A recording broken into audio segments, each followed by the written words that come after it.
আমি একজনকে খুব ভালোবাসি, আল্লাহর কাছে তাকে চাই, অনেক দোয়া করি, কিন্তু অপর একজন দোয়া করে আমি যেন তাকে না পাই।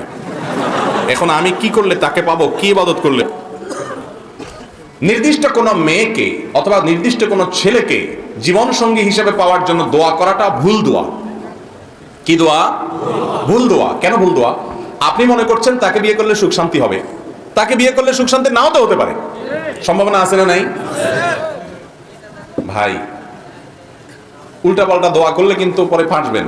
এক যুবক নাকি দোয়া করছে যে আল্লাহ, আমার এমন একটা জীবন চাই, এমন একটা লাইফ চাই, এমন একটা চাকরি চাই, আল্লাহ এমন একটা কাজ চাই, আমার বাকি জীবনে যেন 2 হাত ভর্তি টাকা থাকে আর 2 পাশে শুধু নারী আর নারী, মহিলা আর মহিলা থাকে, নারী এবং টাকার ভিতরে যেন আমি থাকতে পারি। দোয়া করছে আল্লাহর কাছে। তো আল্লাহ দোয়া কবুল করছে। দোয়া কবুল করছে। সে এক বাসের কন্ট্রাক্টরই পাইছে, ওইটা কোন মহিলা কলেজের বাস, চারপাশে শুধু